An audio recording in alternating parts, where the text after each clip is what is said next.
Ito na ang pinakamatinding panghaharas ng China na nasaksihan ni PH Envoy o Philippine Envoy Teodoro Locsin, mga kapatid.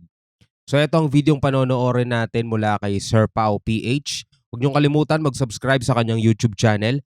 At kung bago ka pa lamang dito sa atin, mga kapatid, at trip mo yung mga ganitong klaseng reaction video, commentary sa iba't ibang mga balita, mga kaganapan, mystery, history, at kung ano-ano pa. No, huwag mo kakalimutan mag-subscribe, click mo na rin ang notification bell para ma-notify ka pag may mga bago tayong reaction video tulad nito. So wag na natin patagalin pa, total wala na rin naman tayong hinihintay na. Panoorin na natin to, mga tol. Magandang araw ng Sabado sa inyong lahat, mga kaalyado.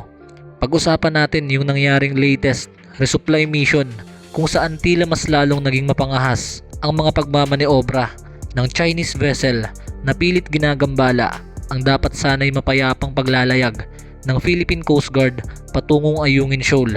At ang lahat ng panghaharas na ito na ginawa ng Chinese Coast Guard sa mga barko ng Pilipinas ay mismong nasaksihan ni Philippine Special Envoy to China na si Sir Teodoro Locsin. Sayang talaga no? Sana isinabay dito, pinasakay dito yung mga senator, no, na nagsasabing wala pa naman dapat ikabahala di ba? Wala namang dapat wala naman dapat ikagalit di ba? Mga ganun may mga mensaheng ganun Dapat pinasakay sila diyan para sila mismo, no?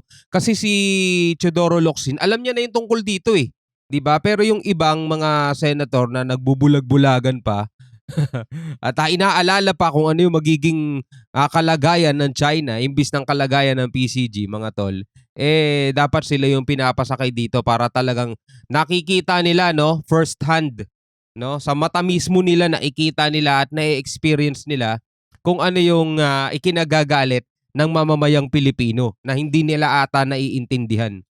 Marami na naman kayong mapupulot na impormasyon dito, mga kaalyado. Kaya stay tuned hanggang sa dulo nitong video. Teodoro Locsin sees Chinese vessel harassing Philippine ships up close. So personal na nasaksihan ni Philippine Envoy Teodoro Locsin ang pangharas ng China sa resupply mission ng malapitan.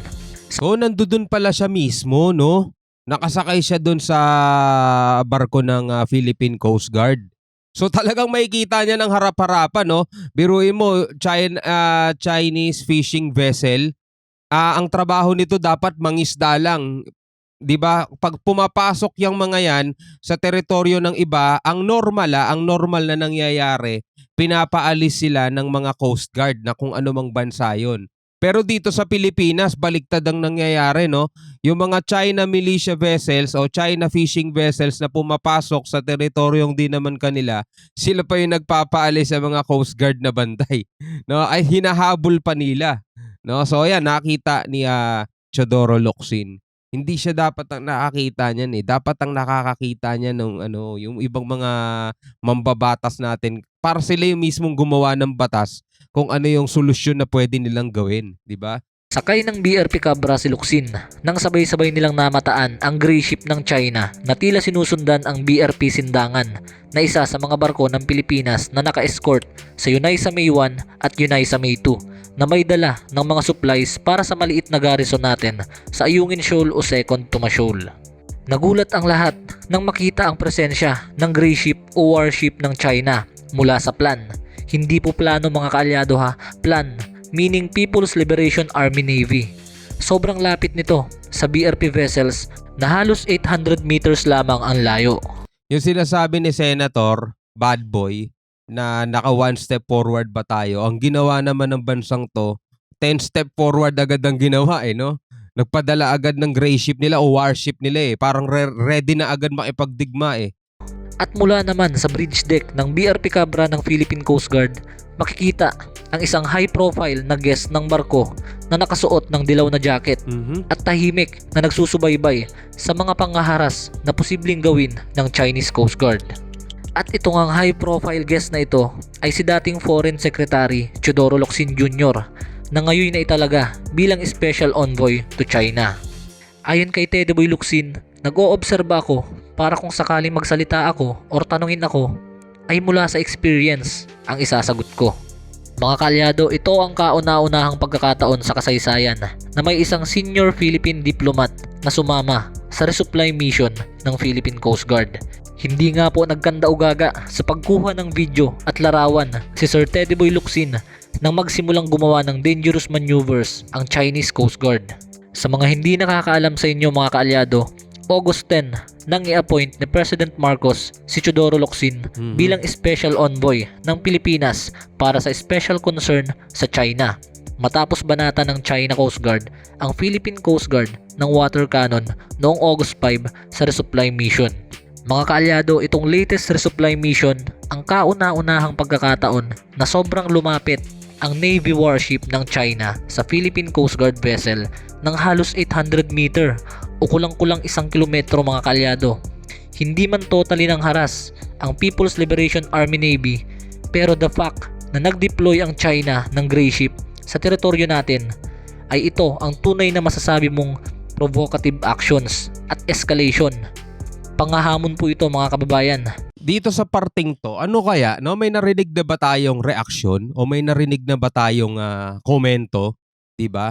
Yung may nagpalipad o may lumipad dahil free navigation, free flight naman diyan, nagmamatsyag lang no yung US, katakot-takot na reaksyon na agad ang inabot, 'di ba? May sinasabing baka nangwa one step forward na tayo, baka tumaas ang tension, nag-e-escalate na. Anong nangyayari ngayon dito? 'Di ba? Nagpadala na ng nagpadala na ng gray ship eh. Akala mo talagang sasabak na sa labanan eh. Nangihinayang nga ako mga kalyado Sana ipinag-utos din na sumama si Senator Robin Mau para ma-educate siya ng maayos at hindi na maulit pa ang pangmamaliit niya sa Philippine Coast Guard at pagkampi niya sa China.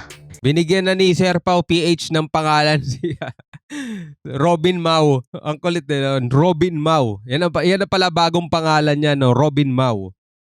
Ang pangmamaliit niya sa Philippine Coast Guard at pagkampi niya sa China. Isipin niyo mga kaalyado, Philippine Coast Guard lang at Unay sa May 1 and 2 ang dineploy ng Pilipinas sa resupply mission. Samantalang ang China, kahit hindi naman nila teritoryo, ay nagdi-deploy sila ng mga warship at gray ship sa teritoryo natin. Yun ang may tuturing na tunay na provocative action and escalation na sinasabi ni Senator Robin Padilla. Tapos may magtatanong pa yon, sino ba talaga nagpo-provoke, sila o tayo? Yung mga ganong tanong pang oh? Ano bang matatawag mo dun yung mga nagtatanong pa ng ganon? Sino ba nagpo-provoke, sila o tayo? May tanong siyang ganon kay kay Secretary Gibo, no? Kay Gibo Teodoro. Magkapangalan pa pala, Envoy Teodoro Locsin at saka si Gibo Teodoro. No? Yan mga tanong sino ba nagpo-provoke, sila o tayo? Kulit ng mga tanungan no? Balik tayo sa usapan mga kaalyado. Pakalipas nga po ng ilang oras sa araw ng resupply mission, habang patuloy ang paglalayag patungo sa Ayungin Shoal, unti-unti na ring nagsimula sa pangharas ang China Coast Guard at militia vessels. Nagtag team na naman po mga kaalyado sa paghahasik ng kabalasubasan ang dambuhala at maliit na vessel ng China na Chinese Coast Guard at Chinese militia. Chinese militia ang nagpapalibot sa mga barko ng Pilipinas, habang ang China Coast Guard naman ang nagkakandak ng dangerous maneuver para harangan ang Philippine Coast Guard vessel. Ang goal nila mga kaalyado, gusto nilang maihiwalay ang Unay sa May 1 at Unay sa May 2 sa dalawang escort ng Philippine Coast Guard vessel na BRP Cabra at BRP Sindangan. 14 na kilometro papalapit sa Ayungin Shoal, napilitan at puwersahang ihininto ng Philippine Coast Guard ang kanilang barko para makaiwas sa pagbangga sa Chinese Coast Guard vessel na humarang sa kanilang daan. Buti na lang nakapag-reverse gear kaagad ang piloto ng BRP Sindangan, dahil kung hindi, posibleng Pilipinas pa ang papalabasin na may kasalanan dito. Di ba nga sa kalye, di ba? Kapag meron kang nakita, halimbawa may dashcam ka, nagdadrive ka ng kotse mo, tapos merong biglang haharang sa'yo, tipong mababangga mo siya, di ba? Alam mo yung mga ganon, di ba ang tawag doon loko? Ang tawag doon siraulo? Pero ngayong tawag mo rito, kasi sa kalsada pag nagbanggaan kayo, banggaan lang talaga Dito posibleng may lumubog na isa 'di ba? At mapapahamak talaga yung mga sakay nun. Kaya yung mga dangerous maneuver na ginagawa nila mga tol, ang tawag nila diyan marapat na action pa. Marapat na action pa yung tawag nila diyan, biruin mo hindi kanila yan. no? Hindi kanila yan, napakalayo nga sa kanila yan, nasa 800 kilometer nga ang layo sa kanila yan eh. Pero ganun sila umaksyon diyan, no? Grabe. Tapos Pilipinas naman ingat na ingat. Ingat na ingat. Meron din tayo mga gray ship eh. Pero hindi daw natin pinapadala kasi mababa yung yung dagat doon, no? Yung buhangin doon baka sumadsa. Di naman kailangan lumapit ng sobra. 'Di ba? Kumbaga, yun lang yung guide. Tapos pag magdadala na ng supply mission doon, etong mga bangka na rin to, kumbaga yung Navy natin, yung guide. 'Di ba? Sila yung maghahatid. Sila yung mag-e-escort. Hindi naman kailangan sila mismo yung lumapit eh. Para at least makita talaga ng ibang bansa, lalong-lalo natin nitong China, na pinaninindigan talaga natin na yung claim natin hindi yung basta boka claim lang, amin yan. Pero wala namang ginagawa, di ba? Takot pa nga eh. At posibleng ipakalat sa mga propaganda ng China sa social media. Kaya naman agad na kinundi na ni Philippine Coast Guard spokesperson for the West Philippine Sea, Commodore J. Tariela, ang tila pinakamalala sa lahat ng dangerous maneuver ng Oo. China na halos 1 metro na lang ang layo at muntik ng magbanggaan. Ika niya, violation daw ito sa collision regulation ng UNCLOS. Ang dami ng violation yan. Wala naman nangyayari sa violation yan eh. Ni ticket nga, wala eh. Diba? Ang dami ng violation talagang ginagawa nila pero hanggang ganun na lang eh, no? Ano ba ang dapat na gawin? Diba? Halimbawa, sa kalsada, pag may violation, merong karampatang parusa. Sa kanila, anong natatanggap nila? Wala. Kaya paulit-ulit nilang ginagawa eh. Kahit sabihin nating violation sa UNCLOS, wala naman nag-i-implement ng batas o parusa para dun sa mga nagba-violate. Nagkaroon pa ng violation kung wala naman palang mag-i-implement ng mga parusa, di ba? Parang kasulatan sa hangin lang eh. Wala naman eh. At ang sabi pa mga kaalyado ni Tariela, ayaw niyang magbigay ng espekulasyon kung bakit nag-deploy ang China ng isa sa kanilang mga warship na sobrang lapit lang sa Philippine Coast Guard. Pero ito anya ay isang provocative act dahil kung mapapansin nyo, hindi nagsasama ng Philippine Navy ship ang ating bansa. Kaya inaasahan din ng Philippine Coast Guard na China will do the same. Kaya naniniwala sila na ito ay provocative act of what we call war. Yun ang problema sa atin eh, no? Akala kasi natin susuklian tayo ng kabutihan dahil sa ginagawa nating kabutihan. Eh nangyari na nga yan 6 years ago eh, di ba? 6 years. Nakipagkaibigan tayo, akala natin kaibigan din tayo pero hindi naman pala. So kung ang ine-expect natin dahil hindi tayo nagdadala ng gray ship ay hindi rin sila magdadala ng gray ship, parang ine-expect mo nga pag lumangoy ka sa sapa ng mga buhaya, sasabihin mo, teka, hindi ako kumakain ng buhaya kaya wag niyo akong kakainin. Pwede ba yun? Pwede ba yun? Eh hindi natin pwedeng expect yun sa kanila, di ba? Kung sasabihin natin, dapat di sila nagdadala ng gray ship kasi hindi nga tayo nagdadala ng gray ship eh. Eh hindi, mas matindi yung nila eh. Mas matindi yung aggression nila dito eh, kaysa sa atin eh. 'Di ba? Ang kailangan natin talaga dumipensa. Namataan din sa himpapawid mga kaalyado ang isang Chinese surveillance plane at isang US Navy surveillance plane na alam naman natin na laging nakabantay ang Amerika sa tuwing meron tayong resupply mission sa Ayungin Shoal. Mga kaalyado, highly trained PCG skippers ang inassign sa Philippine Coast Guard resupply mission dahil nga sa natatanging maritime navigational skills nito. Dahil sa inaasahan na nila na magiging cat and mouse na naman ang eksena sa resupply mission. Dumi pa Kaya naman kudos Ano naman yung usok ng barko nila, ang dumi pa oh. sa lahat ng PCG personnel and officers. Mas paigtingin, paghusayan at tapangan nyo pa para mas may paglaban natin ang karapatan natin sa ating mga teritoryo. Yeah.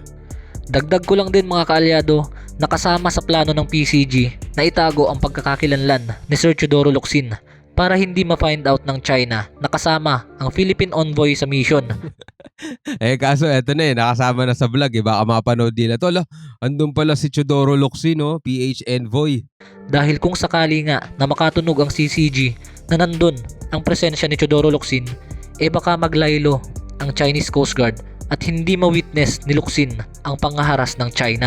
Okay. Kaya ngayon, may panibago na naman tayong ebidensya mula sa isang mataas na opisyal ng pamahalaan na pwedeng ipresenta kung sakaling baliktarin na naman tayo ni Wang Wenbin at iba pang mga sinungaling na alagad ni Lolo Xi. Saktong-sakto mga kaalyado, ang posisyon ni Philippine Envoy to China, Teodoro Locsin, para i-question itong pangyayaring ito sa China Foreign Ministry. So hanggang dito na lang tayo mga Yan no? PH Envoy Teodoro Locsin na first hand na nakasaksi. Pero dapat talaga ang nilagay siya yung mga senator na parang wala lang no? Yung mga nagsasabing wala pa namang dapat ikabahala. Diba? Yung mga nagsasabi ng ganun. Dapat sila yung pinasakay dyan Yung mga nagyayabang na bangka lang daw ang gamit nila pero nairaos nila yan. Dapat ngayon nila pinapasakay yun So mga kapatid, no, bilang isang Pilipino, masasabi mo dito sa video ang napanood natin? Di na to bago, no? Paulit-ulit lang din naman tong nangyayari mga katol, no? Ang isa sa inihintay natin, dumating yung panahon na talagang hindi na tayo hahabulin dahil wala na silang magagawa o baga meron na rin silang iwas na rin sila, no? Yung mga ganong tagpo kasi talagang babanggain natin sila. Parang ganon. So ikaw, anong mako-comment mo dyan? Comment ka sa baba. Maraming salamat sa panonood. Hanggang sa muli, ako nga pala si Shobal D. Peace out.